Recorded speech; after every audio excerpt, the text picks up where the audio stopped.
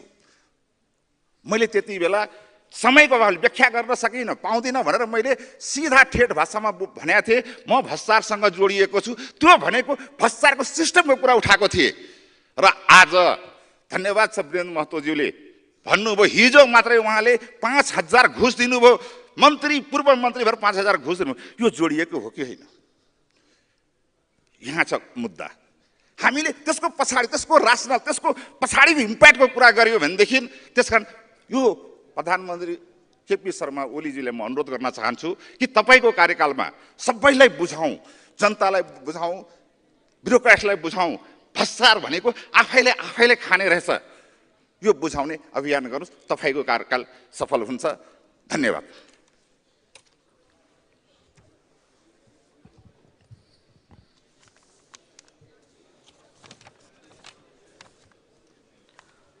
माननीय सदस्यहरू, अब सम्माननीय प्रधानमन्त्री केपी शर्मा ओलीलाई छलफलका क्रममा उठेका प्रश्नहरूको जवाफ दिन अनुमति दिन्छु।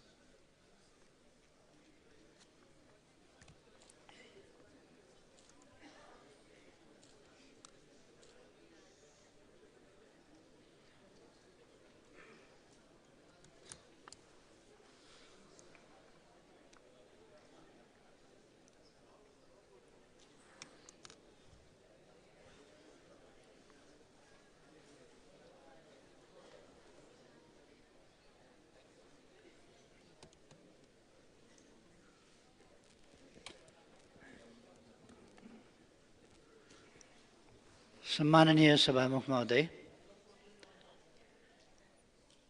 म सबै दलका नेता वा प्रतिनिधि साथीहरूलाई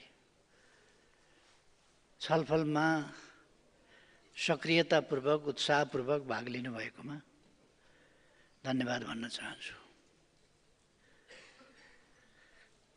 छलफल झन्डै पूर्व निर्धारित जस्तो हुने गर्छ। नाम आउने बित्तिकै अब के बोलिन्छ भन्ने थाहा हुन्छ। म सबै विचारहरूलाई सम्मान गर्छु, राम्रा कुराहरूलाई ग्रहण गर्छु। जति साथीहरूले राम्रा सुझावहरू दिनुभएको छ सबै सुझावलाई ग्रहण गर्छु। आक्रोश, उत्तेजना, गालीगलौज बिर्सिदिन्छु, त्यसमा त्यति गइरहनु वाञ्छनीय हुँदैन। मैले आफ्नो प्रस्ताव राख्ने क्रममा दिएको वक्तव्य त्यति बेलै पनि हामी के गर्न चाहिरहेका छौँ, कसरी गर्न चाहिरहेका छौँ, यो सरकार किन बनेको हो र कसरी काम गर्छ भन्ने कुरा। यहाँ एउटा अङ्ग्रेजी भनाइ छ, you can't please every one, हरेकलाई खुसी पार्न सकिँदैन भन्ने त एउटा भनाइ छ। कोही संविधान संशोधन गर्नै पर्छ उहिलेदेखि भनेको पनि भन्नुहुन्छ, कोही संविधान संशोधन किन गर्न खोजिँदैन पनि भन्नुहुन्छ। यो त यस्तै हो, छलफल कोही बारे जाए चाहिँ तत्त्व हो त भने जस्तो कुरा हुँदै जाँदाखेरि एक ठाउँमा निष्कर्षमा पुगिएला। संविधान संशोधनीय दस्तावेज हो, यो गतिशील जीवन्त दस्तावेज हो, यो आवश्यकता र जनताको माग अनुसार संशोधन हुन्छ, हुन सक्छ। रहरको विषय होइन, आवश्यकताको विषय हो संविधान संशोधन, रहर लागेर गर्ने होइन। कुनै आग्रह पूर्वाग्रहले संविधान जस्तो विषयमा हामी यसो गर्ने उसो गर्ने भन्दैनौँ। संविधान संशोधन गर्ने विषयलाई र त्यसलाई आग्रहको रूपमा यो यसै हुनुपर्छ भनेर पनि होइन। आग्रहहीन ढङ्गले देश र जनताको आवश्यकता, समयको माग र विकासको निम्ति जे जस्तो कदमहरू चाल्नुपर्छ, अध्यावधिक त्यसलाई जसरी गर्नुपर्छ त्यो गरिने कुरा हो। यो सबैको छलफलको निष्कर्ष स्वरूप गरिन्छ। मलाई विश्वास छ यसमा सबैको सहमतिका साथ नै गरिन्छ, हुँदो रहेछ भन्ने कुरा। यसभन्दा अगाडि हामीले दोस्रो संशोधन गर्दा यस गरिमामय सदनको, यद्यपि यो अर्को निर्वाचनपछि आएको हो, तर त्यसबेला सर्वसम्मति बनेको थियो सदनको। असम्भव हुने रहन्छ संविधान जस्तो कुरो। निर्माणका बखत पनि सम्पूर्ण सहमति थिएन। पहिलो संशोधनमा पनि केही मान्यजीहरूले त्यसमा असहमति राख्नुभएको थियो। दोस्रो संशोधनका बेला, संविधानको दोस्रो संशोधनका बेला सर्वसम्मति भएको थियो। विषयले गर्दो रहेछ, अनुभूतिले गर्दो रहेछ, आवश्यकताले गर्दो रहेछ सहमति भन्ने कुरा। त्यसकारण जो जसका जेसुकै दार्शनिक भिन्नता भए पनि, सैद्धान्तिक वैचारिक भिन्नता भए पनि, राजनीतिक भिन्नता भए पनि, अनेक भिन्नताका बावजुद एक ठाउँ पनि आउन सकिने रहेछ। हामी त्यही अपेक्षा गर्छौँ, फेरि पनि एक ठाउँमा आएर संविधान संशोधन गर्छौँ। कथम कदाचित एक ठाउँमा आउन सकिएन भने संविधानले आफ्ना प्रक्रिया आफै निर्धारित पनि गरेको छ। इन्टरनेसनल प्र्याक्टिस पनि छ, नेपालको प्र्याक्टिस पनि छ। यसमा धेरै चिन्ताको विषय हुनु परेन। यति फेरि दोहोऱ्याएर भन्न चाहन्छु कि देश र जनताको हितको पक्षमा, अग्रगमनको पक्षमा संविधान संशोधन गरेर अझ प्रभावकारी बनाउने हिसाबले लोकतन्त्रको रक्षा र सुदृढीकरण, सुशासनको प्रवर्धन र विकासको गतिलाई अगाडि बढाउने कामका लागि नै संविधान संशोधन हुन्छ। त्योभन्दा अन्यथा हुँदैन। फेरि म स्पष्ट गर्न चाहन्छु, भोलि मलाई लाग्छ भोलि फेरि प्रधानमन्त्रीले संसदमा उठेका प्रश्नहरूको जवाफ दिने समय छ क्या र। त्यति बेला पनि मैले विभिन्न उठेका प्रश्नहरूको सम्बन्धमा आफ्ना धारणाहरू स्पष्ट पार्ने नै छु। आज उठेका प्रश्नहरू भोलि पनि उठ्नेछन् कतिपय। त्यस कारण आज मैले धेरै त्यसमा गइरहनु पर्ने जस्तो लाग्दैन। म फेरि भन्छु, भ्रष्टाचार म गर्दिनँ, अरूलाई पनि गर्न दिन्न। कसैलाई कुनै हिसाबले मान्छे मन नपर्न सक्छ, रिस उठ्न सक्छ।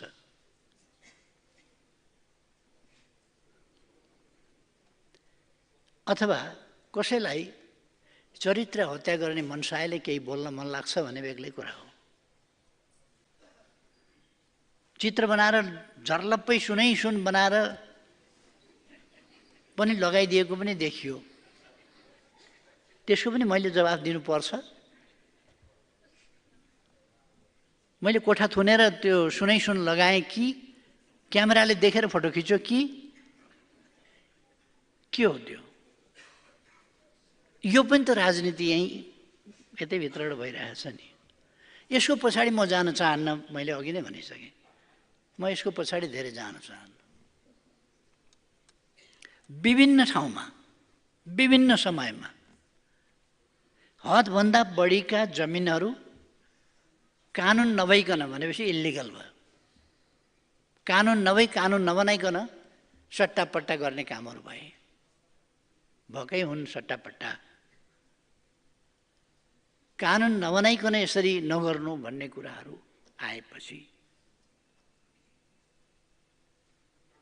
हामीले कानुन बनायौँ। कानुन बनाउँदा नीतिगत भ्रष्टाचार, कानुन बनाउँदा नीतिगत भ्रष्टाचार हुन्छ। संसदले कानुन बनायो, त्यहाँ नीतिगत भ्रष्टाचार गरिएको छैन। अब त्यसको कार्यान्वयन हुन पाएको छैन। मेरो राय हो, मेरो राय अहिलेको राय म पछि भनौँला। त्यति बेलाको राय हो त्यो कानुन कार्यान्वयन हुनुपर्छ भनेरै बनाएको हो। अदालतको दुहाई दिइरहनु पर्दैन। अदालतले कानुनको सम्बन्धमा, कानुन निर्माणको सम्बन्धमा नीतिगत भ्रष्टाचार भनेको छैन, यो अपवाद नफैलाए हुन्छ, त्यस्तो भनेको छैन अदालतले। यस्तो कुराहरूबाट होस गर्नुपर्छ। भोलि अनेक विकृतिहरू पनि निस्किन सक्छन् भनेर। कानुन नबनाइकन गर्दा विकृति हुन सक्छन्। सतीघट्टा चिया बगान हदभन्दा धेरै बढीको थियो, सट्टापट्टा भइसक्यो। अरू थुप्रै ठाउँहरू सट्टापट्टा भएका छन्। त्यही गिरिबन्धु टी स्टेट पनि सट्टापट्टा भएको छ, बेचबिखन भएको छ। कानुन बिना नहोस्, कानुन सम्मत ढङ्गले होस्, त्यसका शर्तहरू पुरा हुन्, शर्त अनुसार होस् भनेर त्यसबेला कानुन बन्यो। त्यसर्थ अब कसैलाई गिरिबन्धु टी स्टेटको नाममा अफवाह फैलाउने कुनै आफ्नो अभ्यासलाई निरन्तरता दिनु छ भने त्यो बेग्लै कुरा होला। तर यो जरुरी छैन भन्ने म ठान्छु। अनि गिरिबन्धु टी स्टेटको मुद्दा अदालतमा गएन र? अदालतमा गएर फैसला भएन र? अनि फैसला भयो त गिरिबन्धु टी स्टेटको। बेचबिखन भएको छैन, सट्टापट्टा भएको छैन। हुने भन्दा अगाडि यस्तो यस्तो गर्नु भनेर शर्त राखिएको थियो। त्यो शर्तलाई अदालतले अहिलेलाई रोकिदियो, रद्द गरिदियो, यो कार्यान्वयन नगर्नु भनेर। अदालतले एउटा कुरा भन्यो कि मूल्यको यहाँ महँगो जमिन सट्टापट्टाका नाउँमा बिक्री हुन्छ, वहाँ सस्तो किनिन्छ भनेर। त्यस्तो हुनसक्छ। यस गरिमामय सदनले विचार गर्नुपर्छ। फेरि आउँदा आगामी दिनमा हामी विचार गरौँला र त्यस्तो हुन पाउँछ कि पाउँदैन भन्ने कुरा। हुने त गरेको छ, गैर कानुनी ढङ्गले त हुने गरेको छ। त्यसलाई कानुनभित्र ल्याएर गर्न हुने कि नहुने, या त्यसमा के रिफर्म गर्नुपर्छ त्यो हामी गरौँ। रिफर्म के गर्नुपर्छ? त्यही ऐन छ नि, त्यो ऐन त जीवित छ त। त्यो ऐन जीवित छ। त्यो ऐन खारिज गर्नुपर्छ भने गरौँ न। गलत छ भने त्यो ऐन खारिज गरौँ। नियमावली छ, जीवित छ नियमावली। त्यो नियमावली गलत छ भने खारिज गरौँ। मेरो निजी सम्पत्ति होइन, मैले त्यसबाट कुनै लाभ पनि लिनु छैन। थुप्रै मानिसहरूको समस्या होला। त्यसलाई सहजीकरण गर्ने हो भने त्यो बेग्लै कुरा होला। म प्रधानमन्त्री हुँदा कानुन बन्यो, कानुन बिना कारोबार हुने गरेको थियो, कानुन बन्यो, नियम बन्यो, त्यसअनुसार कारबाही भएको छैन। अनि यो हो हल्ला, केका लागि हो हल्ला? यतापट्टि पनि मैले धेरै केही भनिरहनु पर्ला जस्तो लाग्दैन। बडो मान्नेहरूले चिन्ता जाहेर गर्नु हो। पैसा उठाउन दिएन, बिजुलीको पैसा उठाउन नदिएर नउठाऊ भन्ने आदेश गर्यो। पहिले सबै कुरा सत्य त बुझ्नुहोस्। आजको कुरा होइन, 9 वर्ष अगाडिको कुरा हो। 9 वर्ष अगाडिदेखि विद्युत महसुल लिनुपर्छ भनेर तिर्नु पर्दैन भन्ने यो विवाद छ 9 वर्ष अगाडि। आज पहिलोपल्ट विद्युतको लाइन उद्योगहरूलाई दिने लाइन विद्युत काटिएको पहिलोपल्ट होइन, यसभन्दा अगाडि पनि काटिए, फेरि के मिलाइए, फेरि विद्युतको लाइन दिए, फेरि विद्युतको लाइन काटिन्छ, फेरि के मिलाइन्छ, फेरि लाइन दिइन्छ। यसरी भएन। अहिले के सबै उद्योगहरूको लाइन काटे हो? होइन, 6वटा उद्योगको काटेको, अरू किन नकाटे? उद्यमीहरूले तिर्दिन भनेको छैन, हामीले जति प्रयोग गरेको हो त्यो तिर्छौँ भनेको छ। प्रयोग कुन गरेको हो त्यसको त सरकारले त बिल त दिनुपर्छ नि त, यति प्रयोग गरेको भन्ने प्रमाण त दिनुपर्छ नि त। मलाई तिमी धनी छौ, तिमीसँग यति असुल गर्न मन छ, यति मलाई चाहिन्छ भनेर हुन्छ र? ट्रङ्क लाइन, डेडिकेटेड लाइन जोड्ने भनेको तार जोड्ने होइन, बिजुली सप्लाई गर्ने कुरा हो। तार जोडेर मात्रै हुँदैन, बिजुली सप्लाई हुनु पर्यो नि त्यहाँ। सम्झौता 24 घण्टा बिजुली सप्लाई गर्ने भनेको छ, लोड सेडिङ लगाइदिएको छ, केही घण्टा पाएको छ, केही घण्टा बिजुली पाएको छैन, विवाद छ। विवाद बसेर प्रमाणका आधारमा सल्टाउनु पर्छ कि उद्योग बन्द गराइदिने? मैले के भनेको छु भने, के भनेको हुँ, के आदेश दिएको हुँ भने उद्योग बन्द गराएर मजदुरहरूको बर्बादी, उद्योग चलेन, उत्पादन भएन, मेसिनहरू त्यतिकै रोकिए, सप्लाई रोकिए, बजारमा रोकियो, बाहिर पठाउने सामान छ भने बाहिर रोकियो। बाहिर पठाएपछि उहाँ बिक्री हुने ठाउँमा उसले त सोरुम खाली राखेर त बस्दैन। हामीले नपठाएपछि हामीले भोलि गएर बाहिर पाउँदैनौँ, किनभने हामीले सामान नपठाएपछि उसले अन्तैबाट खरिद गर्छ सामान, हाम्रो सामान बिक्री पनि हुँदैन भोलि गएर।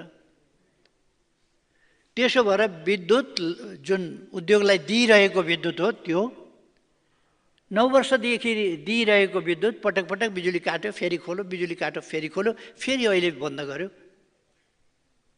मैले प्राधिकरणका एमडीलाई अस्ति शुक्रबार बोलाएर ऊर्जा मन्त्रीजी, ऊर्जा सचिवजी, मुख्य सचिवजी लगायत राखेर, उद्यमीहरूसँग राखेर मैले छलफल गराएँ। तपाईँले भनेको विद्युत हामीले उपभोग गरेका छैन, उहाँको जवाफ छैन। यो सहमति भएको, उहाँको जवाफ छैन। होइन, मैले हिसाब बाँधिसकेँ, हिसाब बाँधेर मैले महालेखालाई यति आम्दानी भनेर जोडिसकेँ, मैले संसदको समितिमा पठाइसकेँ। अब त्यो कहाँ फेरबदल गर्न मिल्छ? गलत हिसाब पठाएर फेरबदल गर्न मिल्दैन भनेर अनि तिर्न नपर्ने विद्युत महसुल असुल गर्न त सकिँदैन होला। उद्यमी व्यवसायीहरूको त्यो छ भनाइ। र विद्युत प्राधिकरणका एमडीका अगाडि, ऊर्जा मन्त्रीका अगाडि उद्यमी व्यवसायीहरूले भनेको कुरा हो यो कि हामीले प्रयोग गरेको विद्युतको महसुल तिर्छौँ, प्रयोग नगरेको तिर्दैनौँ। असुल उप नगर्नु भनेको छैन, असुल उप गर्नुहोस्, गर्ने, छानबिन गरेर गर्ने। अब छानबिन गर्नुपर्ने देखियो, किनभने विद्युत प्राधिकरण र उद्यमीहरूका बिचमा, व्यवसायीहरूका बिचमा ठुलो मतान्तर देखियो। त्यसो भएपछि त्यसको छानबिन गर्नुपर्ने भयो। त्यो उद्योग बन्द गरेर पैसा आउँदैन। उद्योग बन्द गरेर उनीहरूले तिर्छन् त पैसा, कहाँबाट ल्याएर तिर्छन्? उद्योग चल्न दिउँ, उनीहरूसँग लिनुपर्ने पैसा असुल गरौँ, जो लिनुपर्ने हो त्यो चाहिँ असुल गरौँ। मन लागे जति असुल गर्न। कानुनी राज भनेको त्यही हो। कानुनी राजमा बलजफ्ती गरेर तिमीसँग पैसा छ तिर्नुपर्छ भनेर पाइँदैन। कानुनी राज भनेको पाउनुपर्ने पैसा पाइन्छ, सरकारले पनि लिनुपर्ने पैसा लिन्छ, तिराउनु पर्ने पैसा तिराउँछ, तिराउनु नपर्ने पैसा तिराउँदैन। उहाँले भन्नुभयो बोर्डमा निर्णय नगरिकन, बोर्डमा निर्णय गरेर लाइन काट्या हो, बोर्डमा निर्णय गरेर फेरि खोल्न सकिन्छ। खोल्ने हो तर बोर्डमा निर्णय गर्नुपर्छ। बोर्ड बस्दा बोर्डका सबै सदस्यहरू के भन्छन्? बोर्ड बस्दा तपाईँले न बोर्डमा ल्याउनु भयो, न हामीलाई जानकारी छ, न बोर्डले थाहा पाएको छ। तपाईँले लाइन काटे, तपाईँ खोल्नुहोस् न, हामीलाई के मतलब भयो? बोर्डको त यो निर्णय होइन। त उहाँ बोर्डमा त फेरि बोल्न सक्नु भएन। यसो भएर यस्तो कुराहरूमा लैलैका भरमा पैसा असुल गर्नु पर्दैन भन्ने होइन, असुल गर्नुपर्छ, तर उद्योग बन्द गर्नु हुँदैन। आजको विवाद होइन, 9 वर्ष अगाडिदेखिको विवाद। अहिले आएर झ्याप्प उद्योग बन्द गरेर विवादका बिचमा उद्योग बन्द गर्ने र यो उपभोक्ता र सप्लायरका बिचको यो तरिका पनि भएन। संवादको माध्यमबाट यस्ता कुराहरूको निरूपण हुनुपर्छ, तथ्यका आधारमा यस्ता कुराहरूको छिनोफानो हुनुपर्छ। त्यसकारण प्रधानमन्त्रीले उद्यमीहरूले प्रयोग गरेको बिजुलीको पैसा नउठाऊ भन्यो भन्ने अफवाह फैलाउने कोसिस नगरे हुन्छ। त्यो भनेको छैन। प्रयोग गरेको उद्यमीहरूले तिर्नुपर्छ, उहाँहरूसँग असुल गर्नुपर्छ। प्रयोग नगरेको गरेँ भनेर जिद्दी गरेर असुल गर्न मिल्दैन। विवाद भयो भने विवादका बिचमा यहाँ विद्युत खेर गइरहेको छ, टर्बाइन बन्द गर्नु परेको छ, पावर हाउसहरू बन्द गर्नु परेको छ, थोरै इन्डियामा जान्छ। बङ्गलादेश जाने 40 मेगावाट भनेको गएको छैन होला सायद अहिलेसम्म, कि थोरै मात्रै बिक्री हुन्छ। अहिले बर्खाको समय छ, सबै विद्युत गृहहरू चालु छन्, विद्युत प्रशस्त उत्पादन भएको छ, विद्युत खेर गएको छ, उत्पादनको लाइन काटेको छ। यो उल्टो तरिका हो। त्यसकारण यसमा यो ठाउँ पाए पनि नपाए पनि, इस्यु भए पनि नभए पनि, यस्ता इस्युहरूलाई बोकेर धेरै कुद्नु वाञ्छनीय हुँदैन। म मान्यजीहरूलाई भन्न चाहन्छु यस्तो कुराहरूको सन्दर्भमा। अब अरू म आग्रह गर्न चाहन्छु, आवेश उत्तेजनाबाट होइन, आग्रह पूर्वाग्रहबाट होइन, रिस रागबाट होइन, द्वेषबाट होइन, देश र जनताप्रतिका समस्या समाधानको उद्देश्यलाई केन्द्रभागमा राखेर जहाँ कमी कमजोरी हुन्छ त्यसलाई आलोचना गरौँ। कमी कमजोरी छैन भने त्यस ठाउँमा वातावरण मात्रै बिगार्ने गरी, वातावरण धमिल्याउने गरी बोल्नुको केही अर्थ पनि हुँदैन।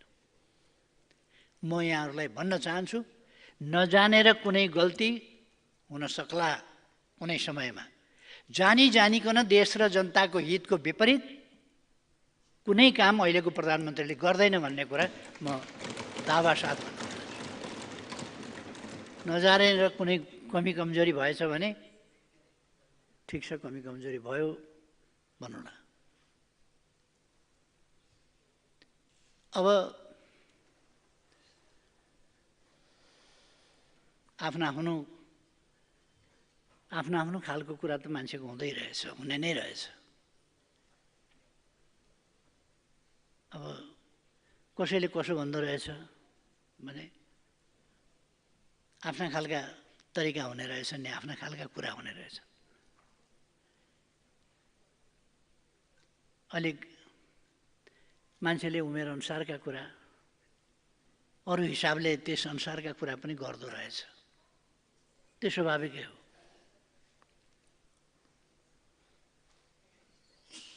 कहिले कहिले आक्रोश देखियो, पर अर्को साल बनेका पार्टीले संविधान बनाएको जिम्मा लिन्छ, पर्दैन हामी नै लिन्छौँ।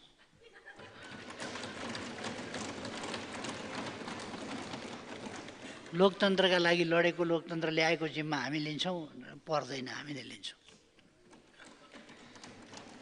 त्यसमा चिन्ता नगरौँ, हामी आरोप पनि लाउँदैनौँ। यत्रो परिवर्तन भएको छ, राणा शासनको अन्धकार युगदेखि आजसम्म नेपाल आइपुगेको छ, त्यसका निम्ति सङ्घर्ष गरेका छन्, बलिदान गरेका छन्, त्यसमा हामीलाई गर्व फिल छ। कमी कमजोरी भएका छन्, ती कमी कमजोरी हटाउनुपर्छ, कमी कमजोरी सच्याउनुपर्छ, तर केही पनि भएको छैन, होइन, परिवर्तन भएको छ। अस्ति मैले सुने, मानिलिउँ एउटा बुढा मान्छेले भन्नुहुन्थ्यो, यो नाति साह्रै लक्षणको छ, यो नाति जन्मिएपछि छोराले जागिर पनि पायो, बुहारीले जागिर पनि पाई,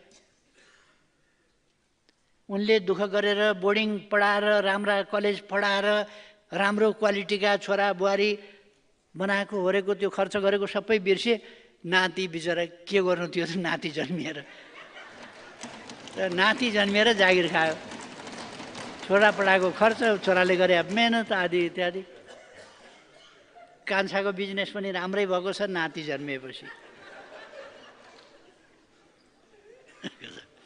आफ्ना आफ्ना कुरा हुने, यी यस्ता कुरा त आफ्ना आफ्ना कुरा, आफ्ना आफ्ना तर्क। पोलिटिक्समा यसो आफ्नो रोटी सेक्या भन्छ नि, यस्तो रोटी सेक्ने कुरा त अलिअलि हुन्छ, मैले त्यसमा माइन्ड पनि गरेको छैन। म सबै साथीहरूलाई धन्यवाद भन्न चाहन्छु।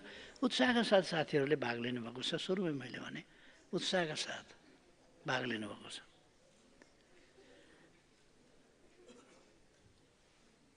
तथ्याङ्क पनि गजबका हुन्छन्।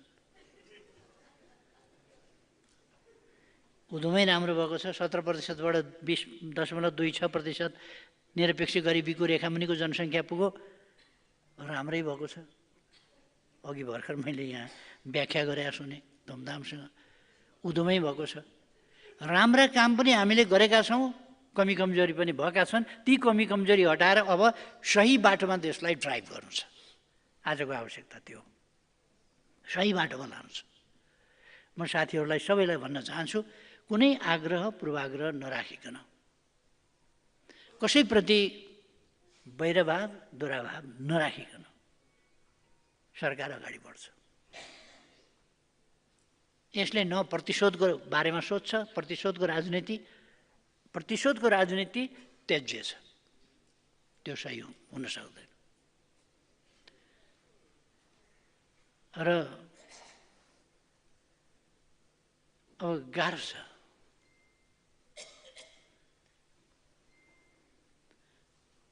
कसैको बारेमा भन्दा जसो भन्दा पनि हुने, कसैको बारेमा अलिकति कुरा उठ्यो भने यस्तो पनि कुरा उठाउने लाउन नि कसैको बारेमा। यो सबै तरिकालाई सत्यमा आधारित कुराको रूपमा अगाडि बढाउँ। यो संसदको गरिमा धानेर, यसको मर्यादा धानेर हामी छलफल गरौँ, बहस गरौँ। विकृति, विसङ्गति, भ्रष्टाचार जस्ता कुराहरू र बेठिक खालका सामाजिक क्रियाकलापहरू उचित होइनन्। हामीले एउटा आधुनिक, व्यवस्थित, अनुशासित, लोकतान्त्रिक समाज निर्माण गर्नु छ। एनार्किजम पनि होइन। लोकतन्त्र र एनार्किजम फरक कुरा हो। एनार्किजम होइन, democracy. Democracy without anarchism, discipline democracy. Democracy खालि एक क्षेत्रमा होइन, कम्प्रेहेन्सिभ, सबै क्षेत्रमा डेमोक्रेसी। डेमोक्रेसी शब्दमा होइन, democracy in practice. Democracy Abraham लिङ्कनले उहिले भनेका थिए, for the people, of the people, by the people. अहिले फर द पिपुल ल्याउन जनताले पनि ल्याएनन्, हामीले पनि ल्याएनौँ, हामी पनि लडेनौँ, ल छोडिदिउँ एकछिन, जेसुकै होस्। आएको त छ नि डेमोक्रेसी हो, यो चाहिँ अब फर द पिपुल बनाऊ। त्यही आग्रह। यसै कुरामा अहिले नेपाली कङ्ग्रेस र एमालेको यो सरकार मुख्य रूपमा, यिनीहरूको नेतृत्वमा अरू पनि साथीहरू छन्, अरू पनि सहभागी छन् दलमा। आज पनि कस्तो देखियो सुनियो भने दुईटा मात्रै दल छन् कि जस्तो होइन, अरू पनि दल छन् यहाँ। त्यसर्थ यसको पक्षमा अरू पनि दलहरू छन्।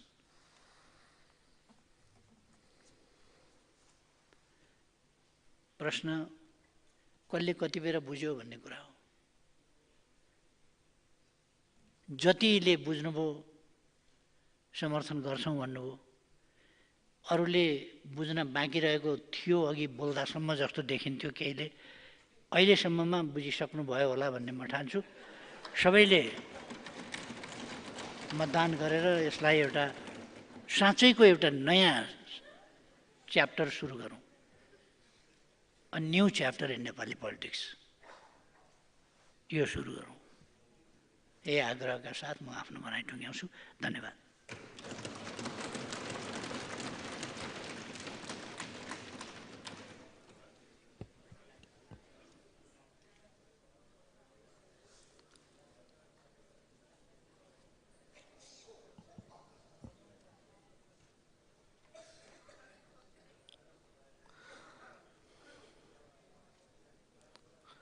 माननीय सदस्यहरू, सम्माननीय प्रधानमन्त्री केपी शर्मा ओलीले नेपालको संविधानको धारा 76 को उपधारा 4 बमोजिम आफूमाथि प्रतिनिधि सभाबाट विश्वासको मत प्राप्त गर्न प्रतिनिधि सभा नियमावली 2079 को नियम 155 को उपनियम 4 बमोजिम राख्नुभएको प्रस्तावलाई निर्णयार्थ प्रस्तुत गर्दा सोही नियमको उपनियम 7 बमोजिम सदस्यको दस्ताखत सहितको मत विभाजनद्वारा मत सङ्कलन गरिने बेहोरा मान्य सदस्यहरूलाई जानकारी गराउँछु। मान्य सदस्यहरू, अब म मत विभाजन गर्दा अपनाइने प्रक्रियाको सम्बन्धमा जानकारी गराउँछु। 1. विभाजन गर्नु अघि सभाकक्ष बाहिर हुनुभएका मान्य सदस्यहरूलाई सभाकक्षमा प्रवेश गर्ने मौका दिन 5 मिनेटसम्म विभाजन घण्टी बजाइनेछ। 2. विभाजन घण्टी बजेपछि सभाभवन बाहिर हुनुभएका मान्य सदस्यहरू सभाकक्षभित्र प्रवेश गर्नुपर्नेछ। 3. विभाजन घण्टी बन्द गरेपछि सभामुख आसनको दायाँ र बायाँ तर्फको उपकक्ष लबी र सभामुख आसन पछाडिको उपकक्ष लबी खाली गराइनेछ।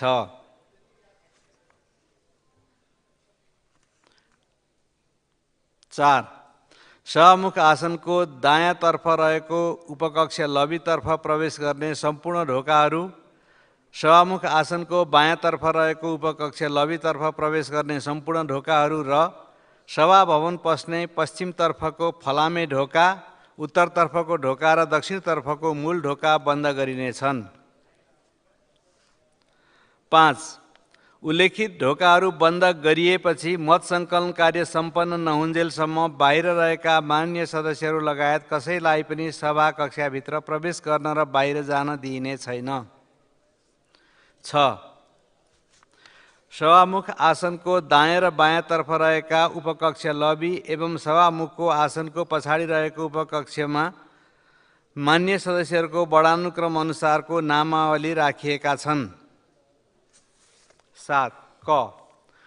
प्रस्तावको पक्षमा रहनुहुने मान्य सदस्यहरू अर्थात् हुन्छ भन्ने पक्षका मान्य सदस्यहरू सभामुख आसनको दायाँतर्फ रहेको उपकक्ष लबीमा प्रवेश गरी त्यहाँ राखिएको वर्णानुक्रम अनुसारको आफ्नो नामावलीको दस्ताखत महलमा दस्ताखत गर्नुपर्नेछ। ख. प्रस्तावको विपक्षमा रहनुहुने मान्य सदस्यहरू अर्थात् हुन्न भने पक्षका मान्य सदस्यहरू सभामुख आसनको बायाँतर्फ रहेको उपकक्ष लबीमा प्रवेश गरी त्यहाँ राखिएको वर्णानुक्रम अनुसारको आफ्नो नामावलीको दस्ताखत महलमा दस्ताखत गर्नुपर्नेछ। ग. प्रस्तावको पक्ष वा विपक्षमा मत प्रकट नगरी तटस्थ रहनुहुने मान्य सदस्यहरू अर्थात् मत दिन्न भन्ने पक्षका मान्य सदस्यहरू सभामुख आसनको पछाडि रहेको उपकक्ष लबीमा प्रवेश गरी त्यहाँ राखिएको वर्णानुक्रम अनुसारको आफ्नो नामावलीको दस्ताखत महलमा दस्ताखत गर्नुपर्नेछ। मान्य सदस्यहरू मतदान लगायतका कार्यमा सचिवालयका कर्मचारीहरूले सहयोग गर्नुहुनेछ। कुनै मान्य सदस्यहरूले आफ्नो मत सच्याउन चाहेमा मतदान कार्य सकिएको 3 मिनेटभित्र माग गरेमा सच्याउन दिइनेछ। मान्य सदस्यहरू, अब 5 मिनेट विभाजन घण्टी बजाउन आदेश दिन्छु।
मान्य सदस्यहरू, अब म सभामुख आसनको दायाँतर्फ रहेको उपकक्ष लबीतर्फ प्रवेश गर्ने सम्पूर्ण ढोकाहरू, सभामुख आसनको बायाँतर्फ रहेको उपकक्ष लबीतर्फ प्रवेश गर्ने सम्पूर्ण ढोकाहरू र सभाभवन पस्ने पश्चिमतर्फको फलामे ढोका, उत्तरतर्फको ढोका र दक्षिणतर्फको मूल ढोका बन्द गर्न आदेश दिन्छु।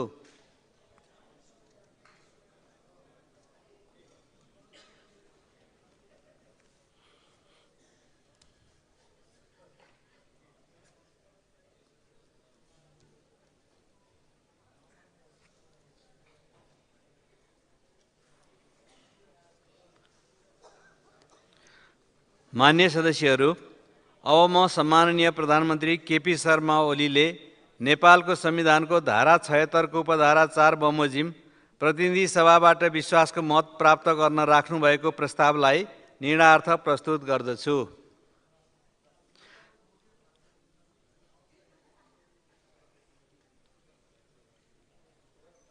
मान्य सदस्यहरू, यस प्रस्तावको पक्षमा अर्थात् हुन्छ भन्ने पक्षमा रहनुहुने मान्य सदस्यहरू सभामुख आसनको दायाँतर्फ रहेको उपकक्ष लबीमा प्रवेश गरी त्यहाँ राखिएको वर्णानुक्रम अनुसारको आफ्नो नामावलीको दस्ताखत महलमा दस्ताखत गर्नुहोला।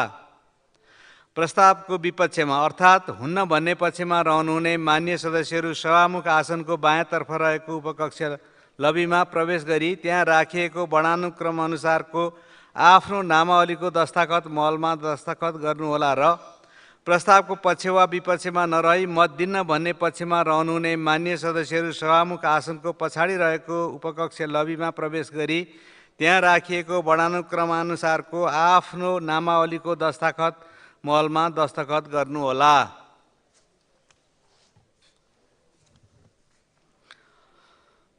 मान्य सदस्यहरू, प्रस्तावको पक्षमा अर्थात् हुन्छ भन्ने पक्षमा रहनुहुने मान्य सदस्यहरू सभामुख आसनको दायाँतर्फ रहेको उपकक्ष लबीमा प्रवेश गरी त्यहाँ राखिएको वर्णानुक्रम अनुसारको आफ्नो नामावलीको दस्ताखत महलमा दस्ताखत गर्नुहोस्।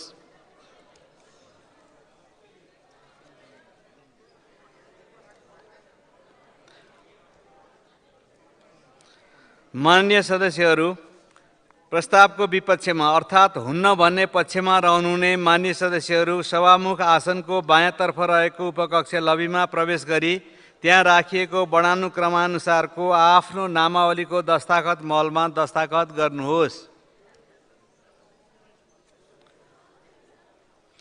मान्य सदस्यहरू, प्रस्तावको पक्ष वा विपक्षमा मत प्रकट नगरी तटस्थ रहनुहुने मान्य सदस्यहरू अर्थात् मत दिन्न भन्ने पक्षमा रहनुहुने मान्य सदस्यहरू सभामुख आसनको पछाडि रहेको उपकक्ष लबीमा प्रवेश गरी त्यहाँ राखिएको वर्णानुक्रम अनुसारको आफ्नो नामावलीको दस्ताखत महलमा दस्ताखत गर्नुहोस्।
माननीय सदस्यहरू, तपाईहरूमध्ये कसैले आफ्नो मत सच्याउन चाहनुहुन्छ भने मत सच्याउनको लागि 3 मिनेटको समय दिन्छु। सो समयभित्र डायसमा आइ आफ्नो मत सच्याउन सक्नुहुनेछ।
माननीय सदस्यहरू, अब बन्द गरिएका सभाका सबै प्रवेशद्वारहरू खोल्न म आदेश दिन्छु।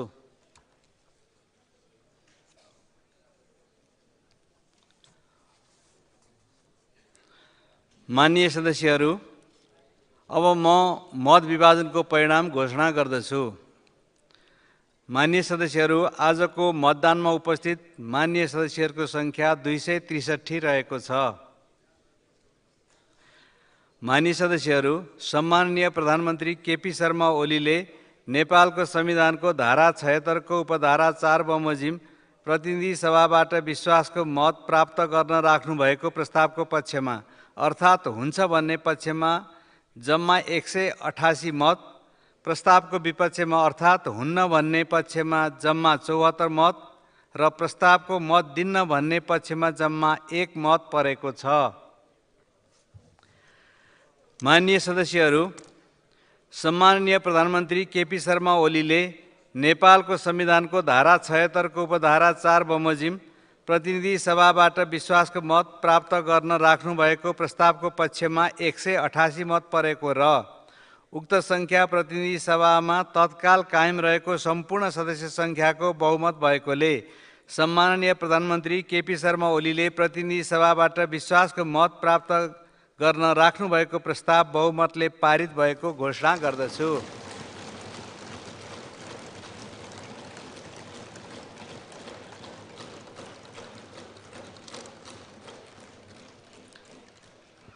माननीय सदस्यहरू, अब अर्को बैठक 2081 साल साउन 7 गते सोमबार दिनको 1 बजे बस्ने गरी यो